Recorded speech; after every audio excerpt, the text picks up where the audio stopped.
voices from God, these hallucinations, do you still experience them? Yes, I do. Often? Often. Do you ever feel violent? Yes, I do. What do you feel like doing? Killing people. I'ma kill it, I'ma fuck around and leave no witness. Last motherfucker fucking with me, put him in the body bag, then I cross him off the hit list. Blue and red, I'm a 716 shit. All my boys in the hood gon' feel this. Never would've listened and they never would've known that the white boy sold like the white eye sold. Yes, indeed. We got TTS coming to you with another episode.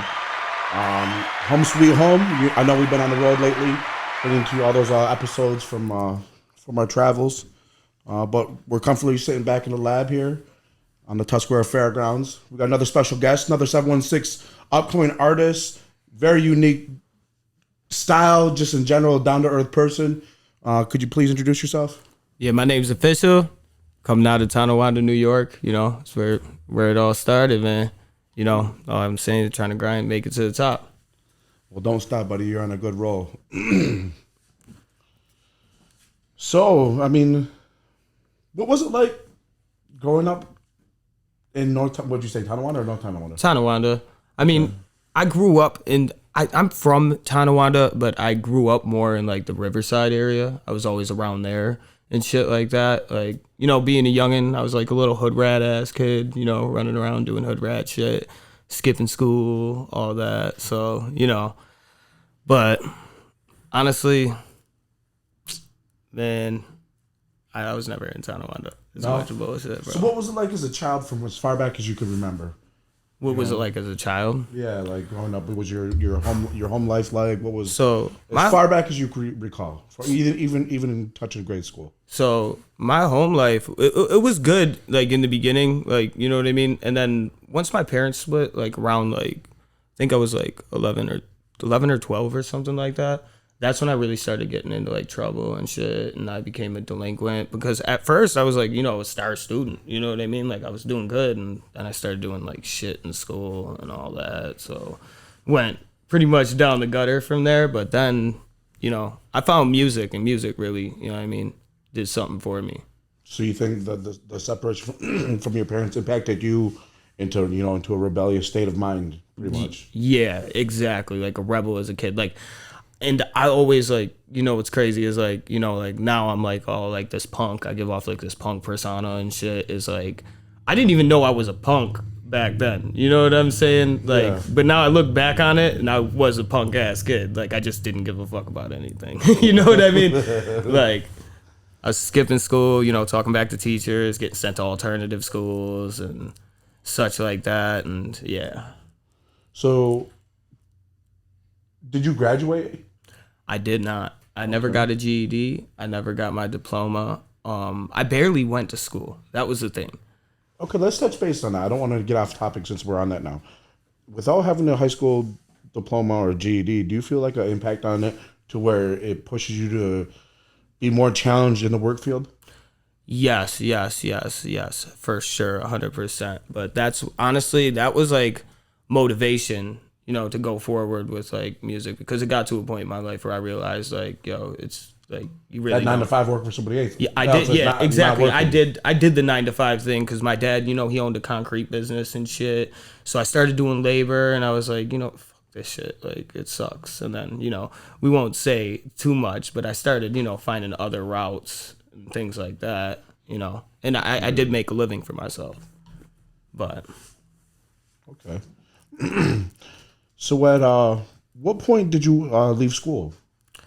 I'd say like the age, whatever grade I was in at the age of like 13.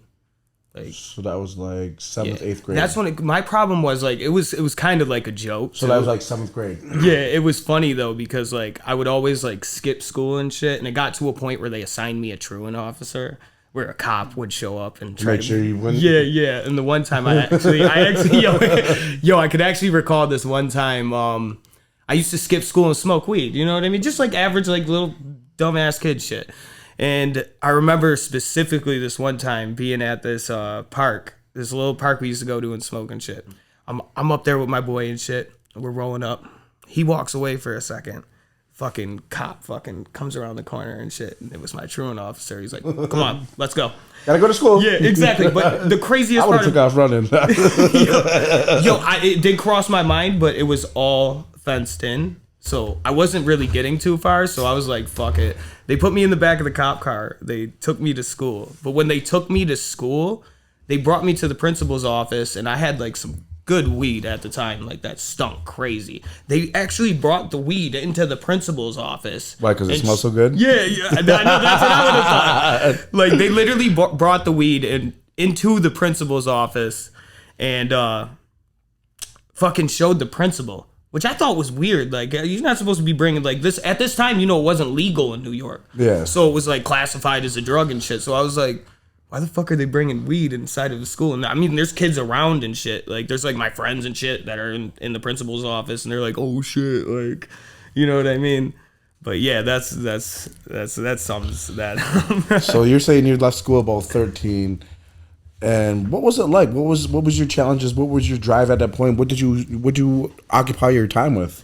Dude, honestly, I really had no drive like for the longest. But one thing that I always did was write. That's one thing I always did that always stuck with me. Like, I didn't have no drive. Basically, my life back then was like, hey, how are we getting a bottle tonight? How are we getting... Living that rock star life. Yeah, exactly, at a young age. Just too. Broke as hell. Yeah, right, exactly. I'm sitting there, I'm like asking my parents for money and shit. I remember those days. Yeah, exactly. You know what I mean? I remember those. Hey, can I borrow your car? Right. Shortly after that, I started driving. It's funny as hell how I started driving because... No license. Dude, bro, I never operated a motor vehicle, not once in my life. I just jumped in to my grandfather's beat ass van. And I mean, this thing, like, the brakes were so fucked up that you had to like pump on them to get them to stop. And I completely didn't know what I was doing. I literally was driving with 2 feet. Like, it was that I mean, bad. if you look at the comparison of what you just described to what you were raised as, because you left school, being that you weren't book smart, yeah, you were more hands-on learning. So of course you got to challenge yourself. The only way you're going to learn is not by reading a book saying, "Oh, this is how you got to drive. You got to stop here." No, you're going to jump in that gun and go. Hell yeah, that's crazy. Yo, it was just it was like, I'm not going to be one of those dudes that don't ever drive in their life. I'm like, fuck it, I ain't scared of this shit. I hopped right in and just started driving, and I honestly did good because I was driving around, man, and I never got pulled over. Like, I was putting on signals. I knew shit, you know what I mean, that I shouldn't have known. Yeah. So it was pretty crazy, man. It was pretty nuts. Now, so what time? When did you always chase the music dream? Oh yeah, it runs in my family. Like, my grandmother and my grandfather, they got awards from Billboard and shit like that. And also that's on my dad's side. On my mother's side, I never met my grandfather, but apparently he was a musician too. And, but he chose, like, drugs and alcohol and shit like that. So I never got a chance to meet him. But, like, music is ran in my blood. But that's something I've always been obsessed with, ever since the 3rd grade. So at what point in your life would you consider yourself a musician or, artist? Oh, man. I'd say, like, I knew in the 3rd grade, like, I wanted to be an artist, but the time I actually became, like, I would say myself as an artist would be probably around the ages of 13, 14, because I started, so there's this one dude who came up that we ended up linking up with somehow, some way. My boy knew his boy or whatever. I got introduced, and his name was Bama. We used to always call him Bama and shit. And I used to have my little recording program, Reaper. I didn't really know what I was doing. You know what I mean? I didn't understand that shit needed to be mixed and shit like that. So I'm recording raw vocals. You know what I mean? I'm recording my own shit just to hear myself and shit like that. And he comes through the one day. He's like, yeah, yo, my boy, you know what I mean? He could teach you some shit or whatever. And his name was Two Tone. I ended up talking to him over the internet and shit. And that's when I started to learn to mix and shit like that. And then before you knew it, I was literally, like, mixing his tracks and shit. And it's crazy because, like, now today, like, I haven't done it in so long. I pretty much, like, forgot everything. Like, if you don't use it, you lose it. That's what they say, right? Yeah, but it's just like riding a bike. You know what I mean? You go back to it, you'll end up figuring it back out, Just like riding that bike. So what was your first song that you recorded, and when was it? Oh God, it's still on YouTube. It's so Really? yeah, it actually What is. song is it? Dude, what was it called? It was called like So Fly or something like that, something stupid like that. And I just like, dude, I was just obsessed with hearing myself. What year was that you did that? Fuck, I would have to say, I'm now 24, so that had to be, fuck, I'd say like 2010 or something like that, 2011, somewhere around. So over 12.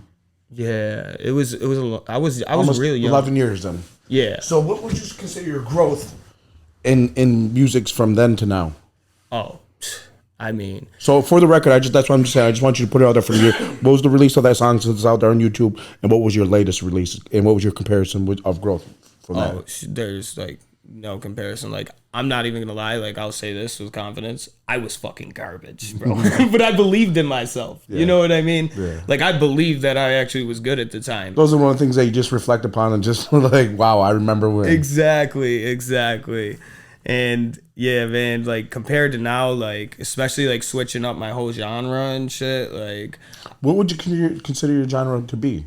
my genre, I've still been trying to think of a complete name for it, but I would say I would just put it under alternative. You know what I mean? Because I do a mix of everything. You know what I mean? I do a mix. I'm mixing rap. I'm mixing punk.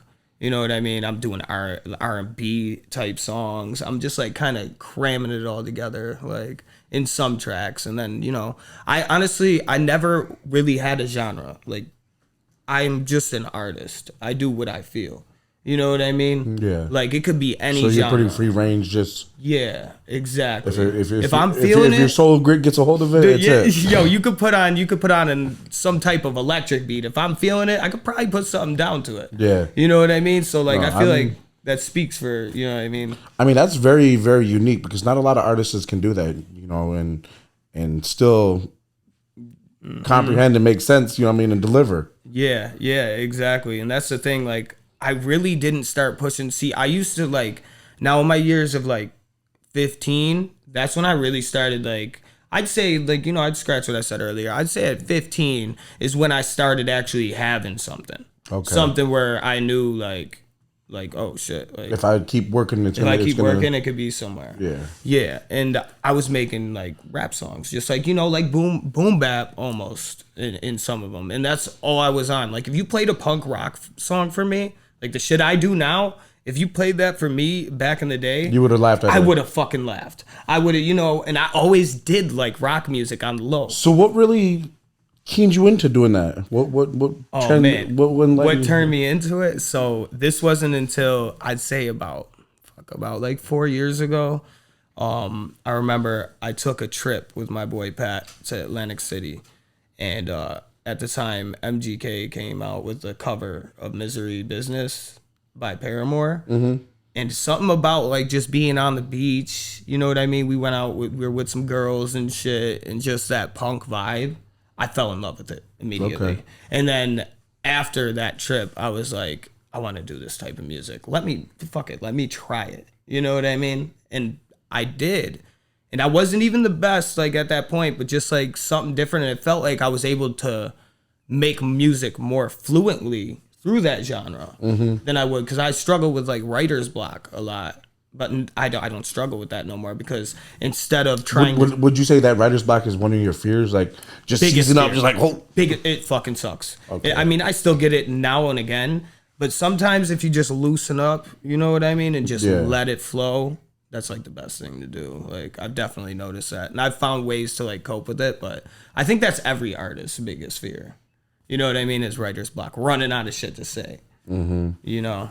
And maybe that's what happened. Maybe I ran out of shit to say in, like, you know, the rap game, the boom bap game, and I had a whole nother chapter to start. So in your 24 years of living, what would you consider your biggest struggle or hurdle that you have faced so far this far? Oh man, I would say the loss of my girlfriend impacted me like big time. I was with her so like, I'll give you the rundown. So we met actually through my music. I posted one of my songs. She slid into my inbox. I started talking to her. We started hanging out on the late nights, and you know, one thing led to another. We ended up being in a relationship. She was real healthy, and she had the diabetes you're born with, it's type 1. Is that what it is? And I met her. We were good. We were good for like the first like 2 years. We were together for 8 years total. And her health started declining real bad. Like, it got real bad. It got to the point where she was getting fingers amputated. She was getting toes amputated. And I literally watched her, like, get ripped apart. Like, and that had an impact. And then in the year, I actually have her tattoo right here. In the year of 2020 is when she passed away. So just recently. Yeah. So, it wasn't that long ago. And now I used to battle with her mother. Terrible. For all those years we were together. And after she passed away, Sammy, you know, I became very, very close with her mother. Her mother was like a mother to me. She did shit for me that my mom didn't do. You know what I mean? Like, she showed love. You know what I mean? She was always there. And, yeah, she just recently passed, too.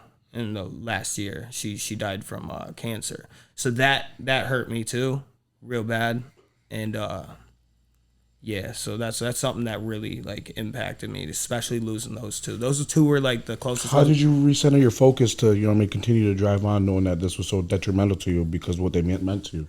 Okay, so this was the thing. So when I was with Sammy before she passed, I was doing my music for a while when I was with her, but I stopped. I stopped for like the five years that we were together. And she always asked me like, yo, why don't you do your music anymore? You were good or whatever. I'm just like, fuck it. You know what I mean? I didn't care. I didn't care about myself. Like, maybe it was from like seeing her get ripped apart and shit. Comfortable with being uncomfortable. Yeah, bro, I didn't keep my haircut. I didn't give a fuck about anything. You know what I mean? And then when she died, that was a wake-up call. And that was like, I went to Atlantic City after she died. So that's when the whole punk rock thing came in. But she always, I always remembered she said, like, why don't you do your music anymore? So that drove me immediately. And plus my boy, Pat, he drove me too. Also because he wanted to get back into music because he used to do music with me. He ended up kind of bailing and I just kind of, rode with it and, took that as motivation.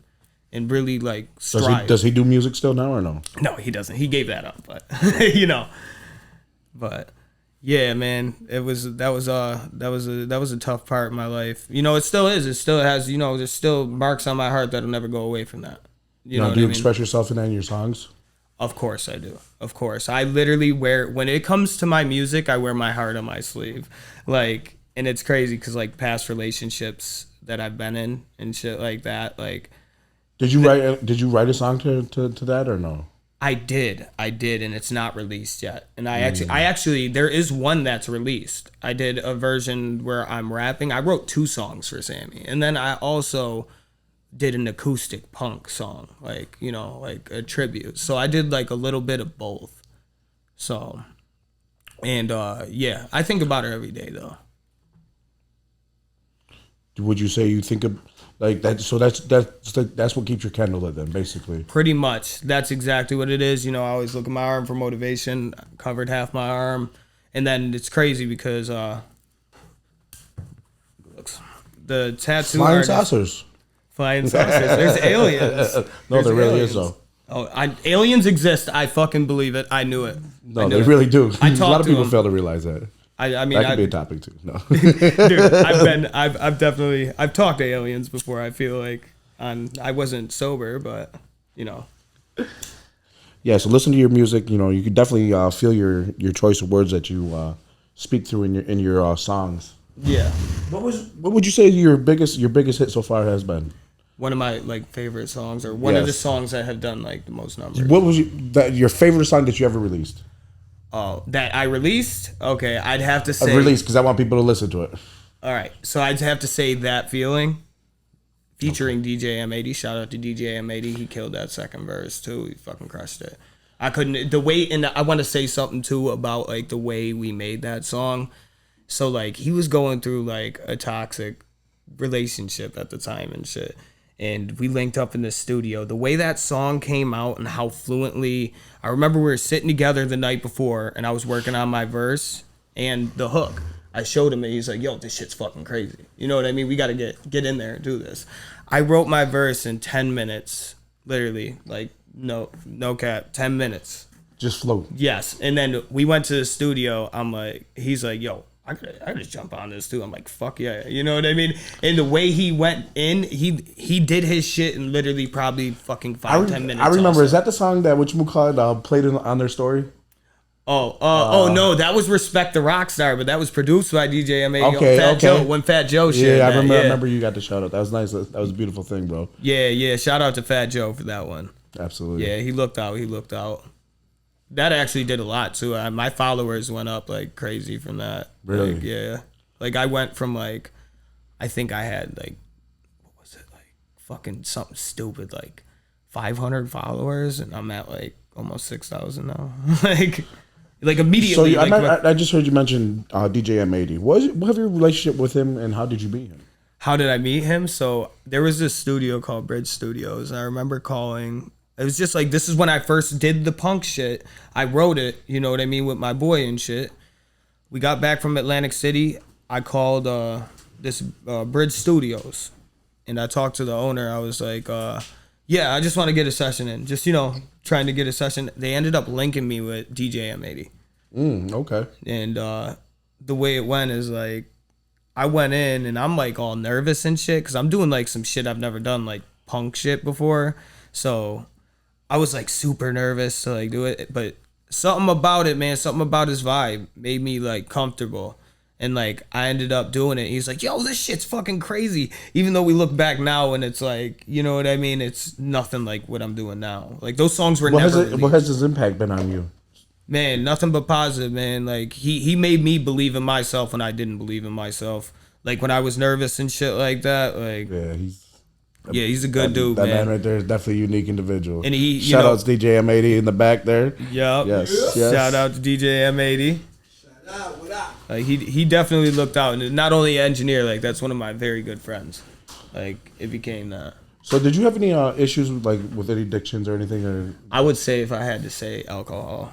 Alcohol's been your biggest alcohol. I mean, I used to accompany it with cocaine, but you know, who doesn't? I mean, a lot of people hide and mask their feelings, in different ways, and then sometimes that just grows, and that's what they say. There's gateways, and it depends on the individual's personality.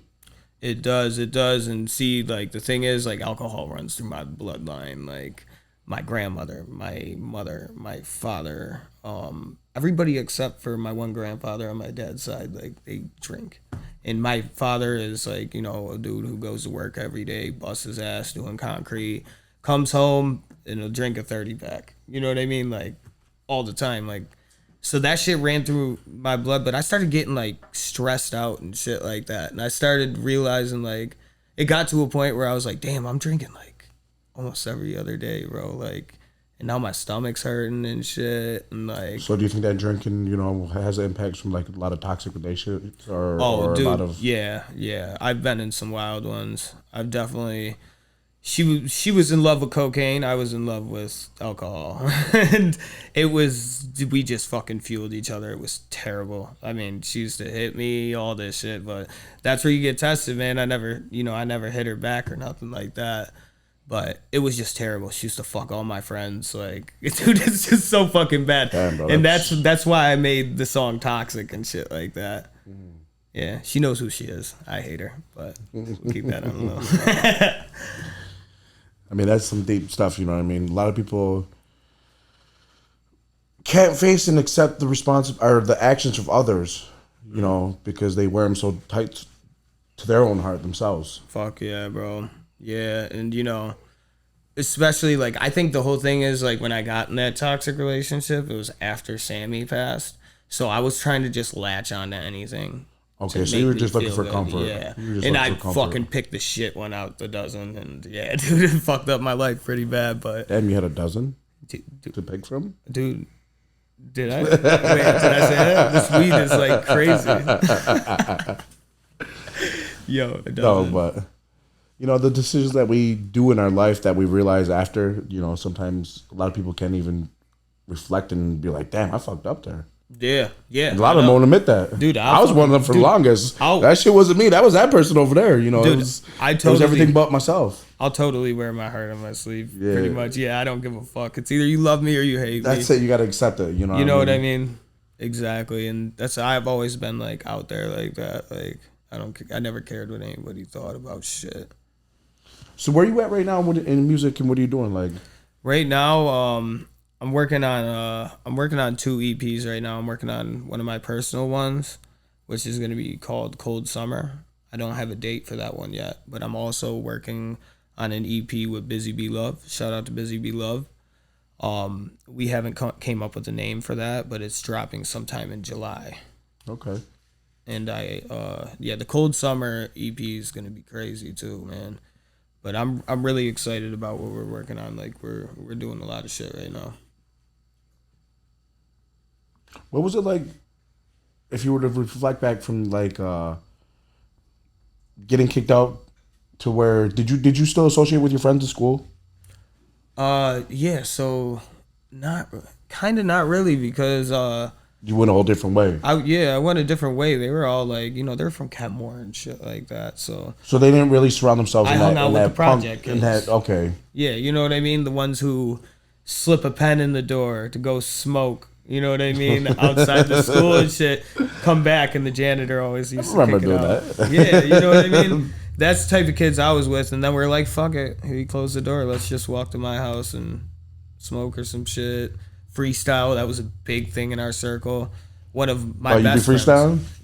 Me? Dude, you gotta catch me on a drunk night. It's not really my favorite thing to do unless I'm drunk, and sometimes I do kill it, man. I'm not gonna lie, though. I'm not the best freestyler. But sometimes you got to do those freestyles, you know what I mean, to grab something out of what you got to say. Exactly. Yo, I definitely came up with punchlines from your freestyles, right? Yeah, dude. There's some shit that I was like, I remember being 80 one time, but it didn't record. Uh-oh. Me and him were on a little podcast tour. We were out in like the island there, recording a whole bunch of people out there. And one night we stayed in the hotel there, just mind our own business, just having fun basically. Yep. And we were using the same setup that we're using now, and we were just playing music back and forth, and just going in, bro. Not even making no sense. Some of it we saved of it. We got a little bit of it, but not all of it. And some of the stuff that was just said was just, you're like, where? I don't even remember saying that. Yo, I definitely had a lot of shit. You could take this joint. This weed is like super fucking. Yeah, no, it's really good. Shout out to Boutique, you know what I mean? That's really good. Yeah, shout out to Boutique. You got me lifted right now. Lifted? No, I'm just kidding. Lifted, shifted, higher than the ceiling. That old school shit. So what has your been? You said your favorite feature with anybody was? My favorite feature? Yeah. Man, I'd say I gotta say the one song me and Heen put together from BSF. Okay. Yeah. Is that released or? Yeah, that's released. It's Take It All Away. Okay. That's one of my favorite songs that I've done in general. Like He's a good individual right there. Yeah, he killed it. He definitely murdered it. He did very well on that. Like, and I still play that song. It's like 2 years old, but. I still got to get videos rolling for all those. How many videos did you have all together? Man, right now I got a couple snippets of me doing some shit, and then right now I got one music video. But there's many more to come. We're getting everything at once. A lot of musicians I talk to, I ask them, where's like, what do you think is key point to, promoting your songs and your music? And a lot of them like the videos. The videos is where it's at, and that's why that's my first next step. So you agree to that? Yep. Hell yeah. 100%, bro. Now, do you got a permanent photographer or anything that you'd like to shout out that that helps run with you, or? I could say no, I really don't. That's a good question. It's one thing I don't have. I don't got. Actually, I lied because some of the times Rico can make it through and record, and that's actually Sammy's sister, but she's like my brother. You know what I mean? Yeah. So I named her Rico. I've been calling her Rico for the longest. Her name's Amber, though. It's what? Her name's Amber, but I call her Rico. I've been calling her Rico for a minute. I don't know. I just came up with the name one day out of the blue, and it's stuck. She even refers to herself as Rico. Really? Yeah, I swear to God. Okay, nice little close relationships. Yeah. So I still stick around and talk to all of them. Like, you know what I mean? All her sisters and shit. Those are like my sisters. You know, it's like family. And it's crazy because their mother actually knew my family, like somebody in my family before fucking me and Sammy ever even met, which is crazy. Small world. If you were to define success in your perspective, how would you describe it? I'd say like achieving your goal, hitting that mark where you're like, yes, I did it. You know what I mean? Like, you know, with that feeling, you know, it's a feeling you can't describe. Like when even if you set a smaller goal and hit that smaller goal first, just that, okay, we got it done. Kind of like if you're working all day and you're finally done, you're like just chilling, like, damn, I got to go home and chill now. Yeah. So, what are your after you do that? Do you reset your goals? What? Do you reset your goals after you do that? Yeah, 100%. You know what I mean? What are some of your 5-year and like 10-year goals right now? Right now, I'd say like 5-year goals. Like in 5 years, I want to be like seeing like return from this. I want to be at least, you know what I mean, living comfortably. I'm gonna shoot as high as I could, but you know what I mean.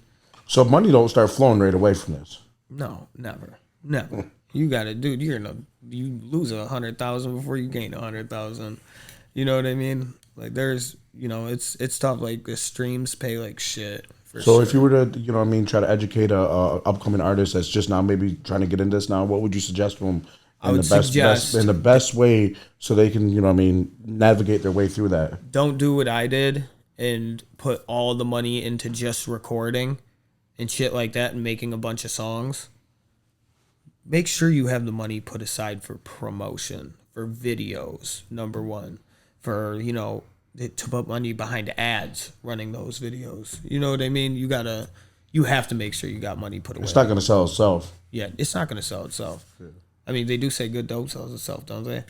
But it got to be tasted before. Trust me. I'm sure it has to be tasted before it gets found out. You know what I mean? Yeah, if you don't almost pay for the ads, it's like I feel like they hide your shit sometimes. Their algorithm's so like weird on like all social media sites. Yeah. TikTok's where I get shown the most love though. So how many views would you say you have commented so far? What would your highest view count would be? Would be on Spotify, the song "Right With You" featuring DJ M80. That's at like almost 16,000. Nice. Yeah, but on TikTok is like where I got a song that's unreleased that I posted recently, like a snippet, and I put like a sad Tom and Jerry background to it and shit. And that song it's at like 30,000 views, like 935 likes. Like it's doing well right now. And this wasn't that long. It was like a week ago. Like, so as you sit back and you watch those numbers climb, what is it like? That's the best feeling. That's your drive to go do more. So now you got to get back to the studio. I just like the attention. I'm not gonna lie, I'm an attention whore. Okay. Like, you know what I mean? Like I like the attention. You know, I like when somebody could feel the lyrics and like somebody singing my song. Because even like recently, the other day, I was over at somebody's house. I was my boy's boy. I didn't know them. And my boy comes up to me. He's like, they're playing your song outside. I go outside and these motherfuckers are in a Maserati playing my shit. Like, what? Really? Yeah, like, damn. That's cool. Like, they knew my shit. Like, I immediately went and made a status about that shit. That's cool. That shit was sweet. To actually hear it from other side, you know what I mean? That's different. And a lot of artists don't do that right away. Yup. And another thing, too, is like, my sister got a new boyfriend. I didn't know him from a can of paint. And I went over there and shit. She was like, yeah, put on that song, the Wasted Love song that's unreleased, the one on TikTok that did well. And she's playing it, and he's like, is this a Tom and Jerry song? Like, you know what I mean? He obviously seen my shit and knew who I was before. It's crazy now, the genre that we have the youth, you know, present themselves as. Yeah. A lot of it is kind of punk rock to where, you know what I mean, a lot of them are just feel themselves or letting themselves go the way they want to, like just vibing out. 100%, bro. You know, I see that's the wave right now. Yeah, it's unique. I've seen the skinny jeans. I've seen you know what I mean. Dude. Those are still in fact now. You know, I'm just saying. I've seen over the years the different change of things. Yeah, you know what I mean. It's very very interesting. Yeah, hell yeah, bro. Like I even started like tattooing myself the other day and shit. Like I tattooed like like you ever see like a punk style tattoo? It looks real sloppy and just looks like shit. Let me ask you this: like the one that Steve and all them did in the under the Hummer. Some shit. No, that's real bad. That's like a different. That's like a different level. No, Yo, I remember seeing them guys in there, the Jackass back in the day. Yeah, them boys did some old nutty shit, man. Yo, sitting in the back of a Hummer going through the desert, fucking got a guy sniffing lines of wasabi. Yo, like what the fuck? Who thinks of that? I mean, I did a couple of nutty tricks. I ain't gonna lie. That's when I was really didn't know myself. Of wasabi? No, I didn't do lines of wasabi. I'm saying I did some of the reenactments of the things. Like I paper cut it myself with a manila envelope on my fucking lips here, in between my fingers. Put icy hot where it shouldn't. You know what I mean? Where it shouldn't be. Fucking went streaking down the fucking.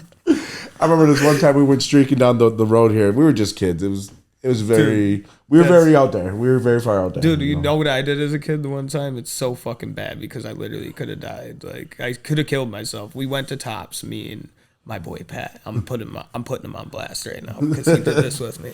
So we went up to Tops and we just figured out that if you inhale whipped cream, that shit feels crazy.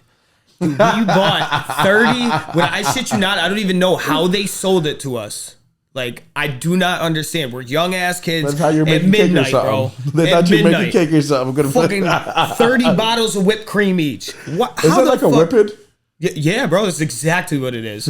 And it felt fucking crazy. We're walking down this street, bro, with a This is an interesting interview. Dude, I mean, I'm just talking.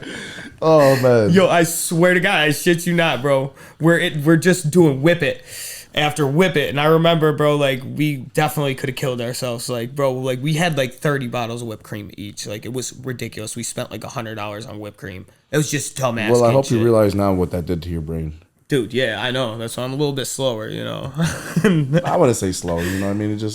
It impacted you differently. And, fuck, you know, yeah. It still didn't prevent I wonder, yeah. It still didn't, you know, deter you from, you know, the success that you're at right now and where you're going. Mm-hmm. You know, a lot of people fail to realize that those are just little fun memories. Now it's a memory. Yeah, exactly. Like, I'm definitely, like, glad that, like, you know, nothing bad happened out of that. Because that was, like, we were young. You know what I mean? Our brains are still developing and shit. Whatever, you know what I mean? And we just didn't give a fuck. Like, yeah, it's very unique that the kids rebel in different ways. I remember I used to did everything opposite from being told, okay, you don't do this. Oh, I'm going to go do that. Yep, rebel. Exactly. But, you know, it was a learning curve that I've faced now. And I'm very, very pleased that I've faced them because I wouldn't be the person right now if I didn't endure and go through and find out what I had to go through those. Learn from your mistakes. Absolutely. Trials and tribulations. Yep. That makes the most sense, man. That's the only way to put it. I've definitely learned from a lot of my mistakes. Like, I doubt in the future anytime I'll be with 30 bottles of whipped cream again doing that. So that those days are done. Yes, absolutely. Absolutely. It's crazy just because I was so young. Like, I was like fucking 12 or 13 years old. Like, so stupid. But, you know. So how often do you get in the studio now and record? Now, I haven't been in there in a while. I mean, I stopped by my boy Busy shit and we recorded like a couple like hooks and shit just real quick. But I'm planning on just putting the money away and buying a big chunk, like 12 hours. You know what I mean? Locking in and getting a whole album done. So would you say you constantly go through like ups and downs where sometimes you Yo, that's literally the story of my life. Ups and downs. One day I'm happy, one day I hate the world. You know what I mean? But, you know, I'm coping with that. And, you know, a lot of it helped when I got rid of, like, toxic shit in my life. I mean, that's the biggest thing. We have to... Fatal attraction. We have to become aware of what's so surrounding and what we're chasing. Because sometimes we chase things that are not good for us. Oh, 100%. You know, it looks very good. It's very, very good in different fashions of our eyes, you know. So sometimes those toxic things put the blinders on and we can't really see what's going on. Exactly. And, you know, we're all subject to it. We've all done it, doing it, whatever. You know, it's as long as you're aware of it, is the biggest, you know, accomplishment one can have. 100%, bro. 100%. Trust me, I know what the fuck I do wrong. So, what are some of your platforms that people can reach out to you at? You could find me on Spotify. You got to spell my name though. Aafficial. It's pronounced official, but if you don't type With an A. yeah, Okay. two A's, spelled like official minus a O, 2 A's instead. Okay, and that's on Spotify. That's What about on Spotify everywhere? Okay. What are your some of your songs that people can look up and try to support? My best, I'd say That Feeling featuring DJ M80. We're gonna tag some of the songs in here. Okay, that's dope. So- That's dope, man. I'd say the whole album Heavily Sedated is fucking fire. Okay. I would say, but if I had to pick like out of there, I'd say like Take It All Away off that one featuring him, and then I also did a song with Rick Hyde too. Do you have any clothesline merch or anything? I'm gonna have it on the way. I'm gonna have like these type of hats. What would you call these? Trucker hats. Yeah, we're gonna rock with the trucker hats. Yeah. Some real punk shit. Okay, bet. And do you have any other websites or anything, or no, not yet? Not yet. Still getting most. So if you guys- established. Well, follow me on TikTok though at Aafficial Music. AAFFICIAL. Absolutely. Like I said, people, if you guys got any questions, make sure you tap in directly, DM in. He'll message you back. Any questions about any upcoming concerts or anything, tap in. He'll let you know.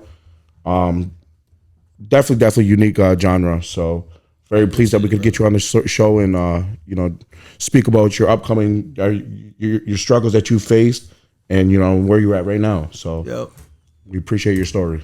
I appreciate you for having me here, man. Trials and tribulations, y'all tap the fuck in. Absolutely.